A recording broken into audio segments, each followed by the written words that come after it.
Halo semuanya, perkenalkan nama saya Fitria Eva, NIM 19104168874, kelas A1 pagi, mata kuliah Perilaku Organisasi, dosen Adi Mursalin SEMM.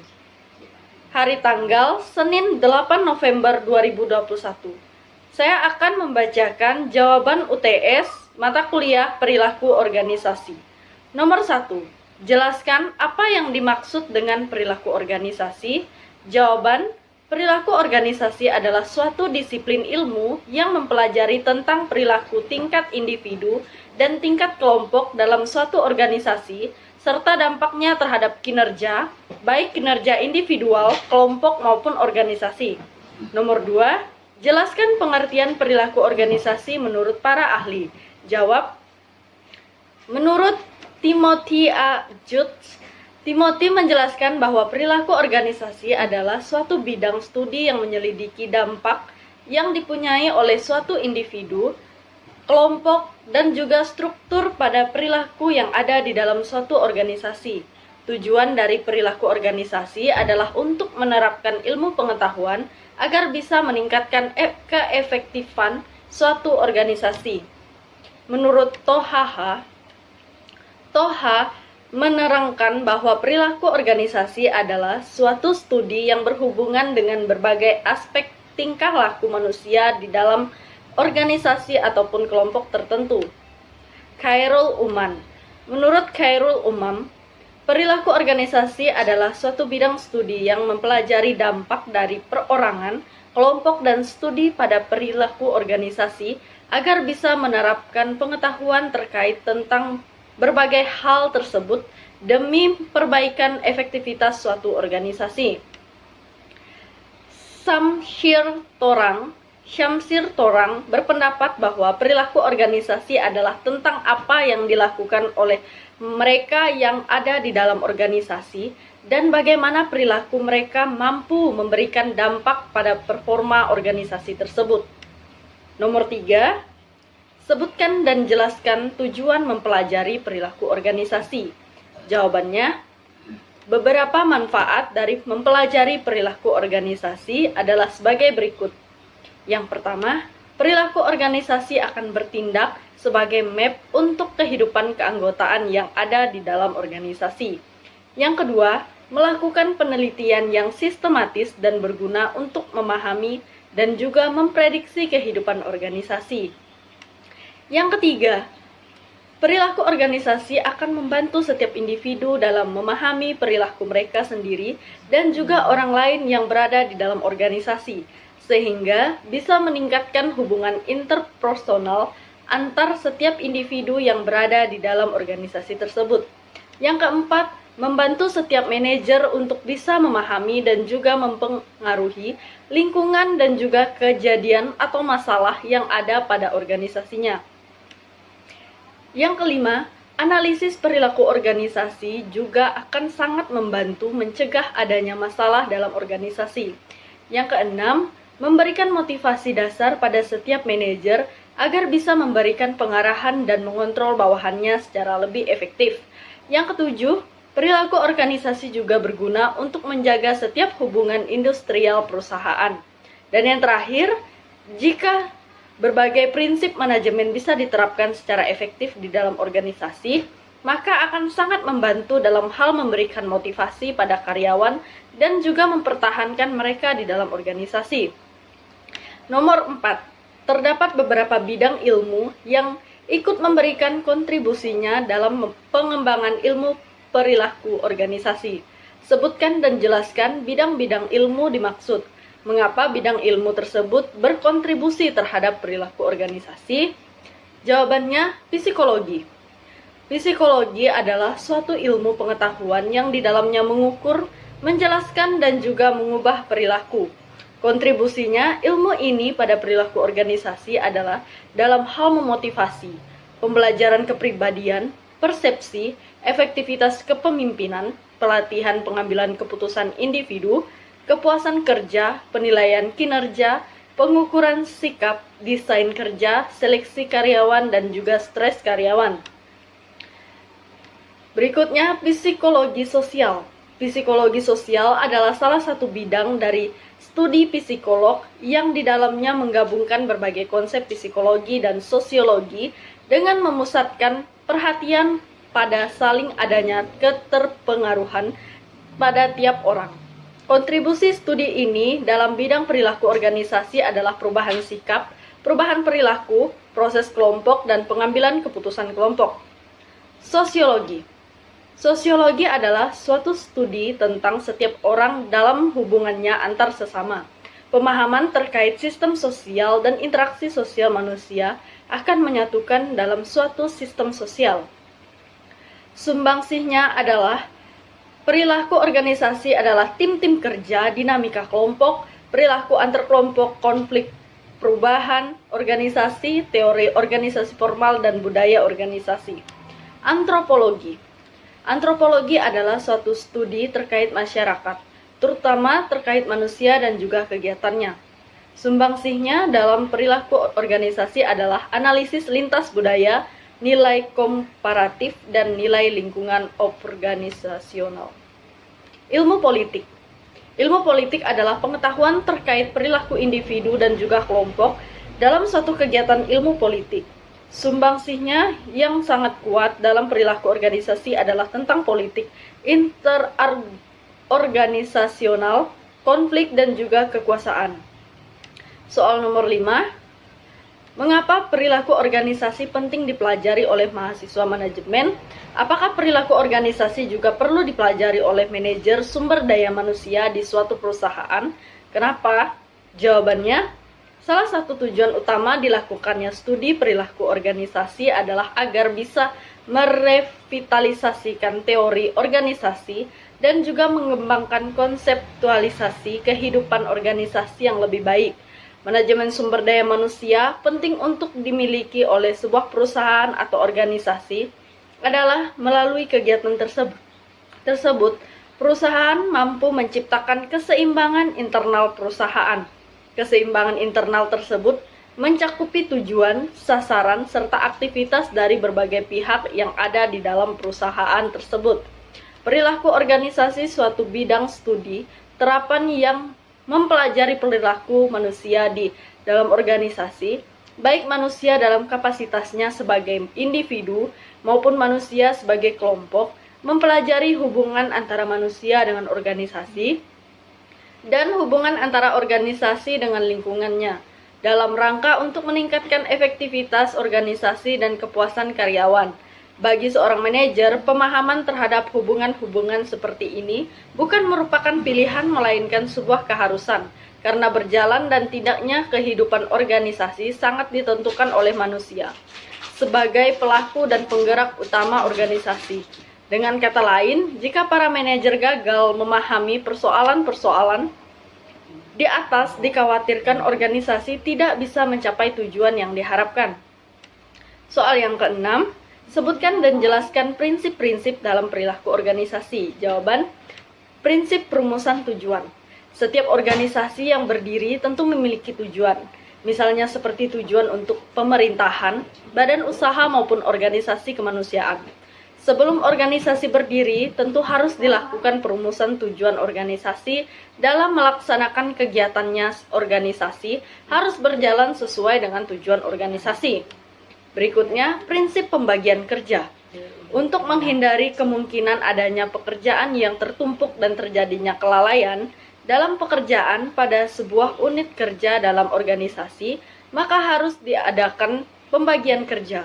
Pembagian tugas juga bertujuan agar setiap anggota organisasi mengetahui tugasnya masing-masing. Prinsip pendelegasian wewenang. Dalam menjalankan kegiatan, suatu unit harus diberikan kekuasaan atau untuk melaksanakan tugas-tugasnya agar dapat dimintai pertanggungjawaban. Prinsip tingkat pengawasan. Untuk memastikan proses pencapaian organisasi berjalan dengan baik, maka harus dilakukan pengawasan dalam organisasi.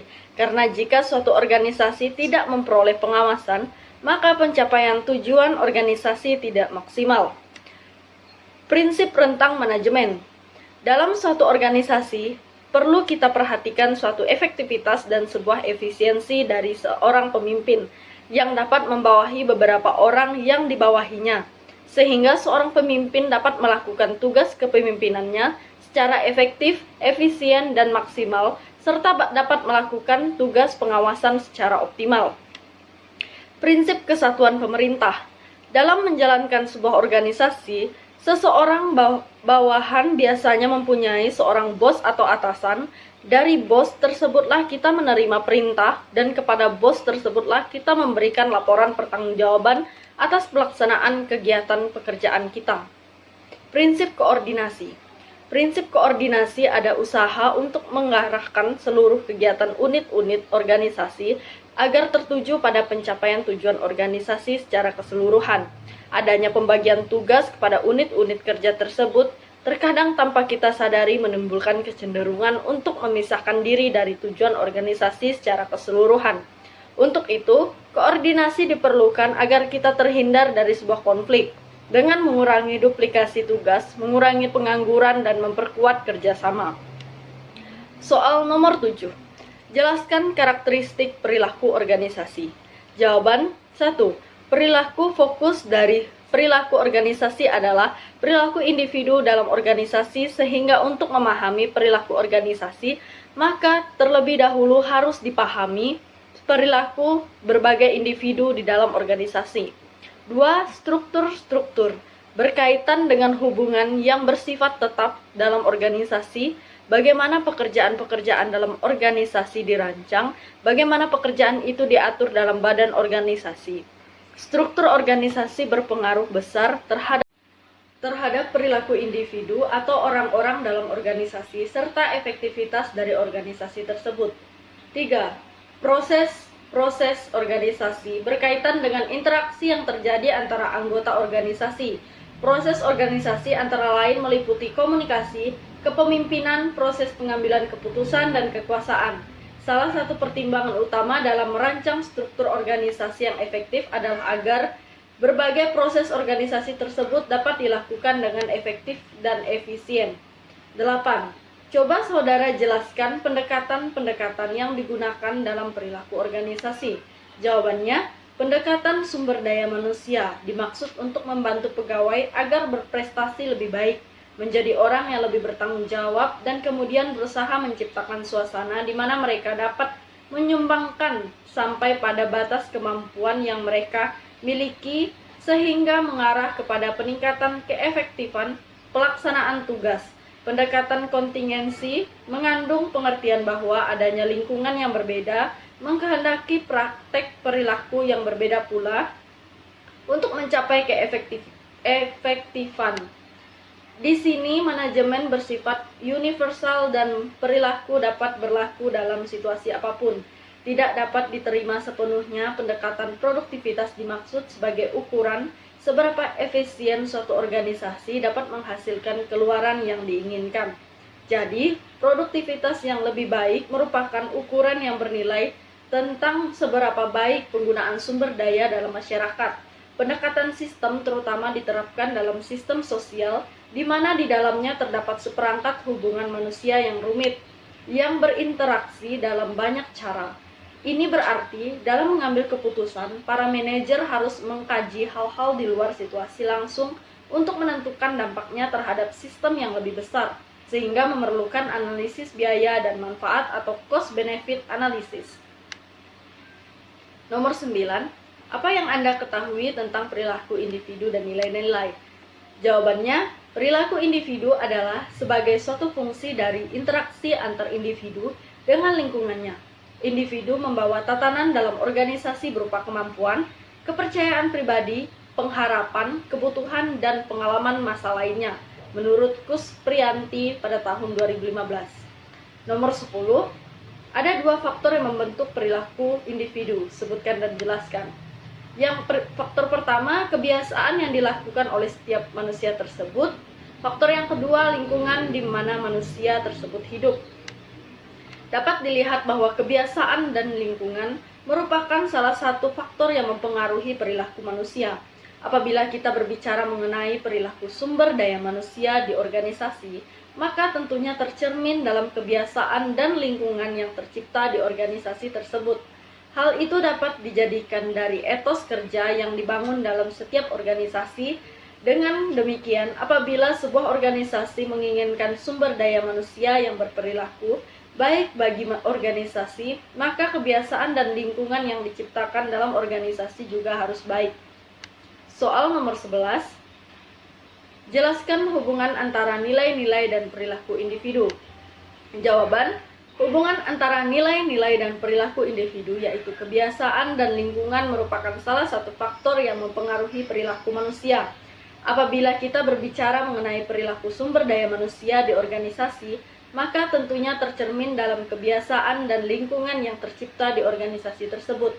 Hal ini dapat dilihat dari etos kerja yang dibangun dalam setiap organisasi. Dengan demikian, apabila sebuah organisasi menginginkan sumber daya manusia yang baik dan perilaku yang baik pula bagi organisasi, maka sebuah kebiasaan dan lingkungan yang diciptakan dalam organisasi juga harus baik. Nomor 12. Apa yang dimaksud dengan keberagaman dalam organisasi? Jelaskan jawaban Anda. Jawabannya, keberagaman adalah suatu kondisi pada kehidupan masyarakat. Perbedaan seperti itu ada pada suku bangsa, ras, agama, kebudayaan, dan gender. Keragaman yang ada di Indonesia adalah kekayaan dan keindahan bangsa. Keragaman dalam organisasi atau diversity in organization merupakan suatu hal yang sangat penting saat ini. Diversity in organization adalah keragaman atau perbedaan di dalam suatu organisasi. Dengan keragaman, organisasi dapat memperoleh berbagai pandangan, kemampuan, dan berbagai hal untuk mengatasi permasalahan organisasi atau perusahaan, dan dapat juga meningkatkan efektivitas perusahaan. Nomor 13. Sebutkan dan jelaskan jenis keberagaman dalam organisasi. Jawab: segi gender, pendidikan, etnis, kondisi fisik maupun psikologinya. Dalam hal tenaga kerja, mereka berlomba memasuki lapangan kerja yang disediakan suatu organisasi yang sebelumnya telah mempunyai budaya organisasi sendiri. Dengan demikian, terdapat kecenderungan semakin meningkat variasi dan interaksi di antara sumber daya manusia yang mempunyai berbagai perbedaan. Untuk itu, organisasi masa sekarang dipaksa untuk hidup dengan menggunakan kecerdasan mereka. Ketahanan sangat tergantung pada kemampuannya untuk berpikir bagaimana dapat mengelola sumber daya manusia yang beragam. Persoalannya adalah bagaimana perbedaan tersebut tidak menjadi potensi konflik, namun justru dimanfaatkan sebagai kekuatan. Soal yang terakhir, sebutkan tugas-tugas yang sudah Anda kerjakan sebelum UTS perilaku organisasi. Jawabannya, tugas yang saya kerjakan adalah meringkas bab 1 sampai bab 4 pada buku perilaku organisasi, lalu direcord dan link YouTube-nya dikirim ke grup FB jurusan manajemen FEUPB dan di grup WA. Sekian jawaban UTS yang dapat saya sampaikan. Saya ucapkan terima kasih.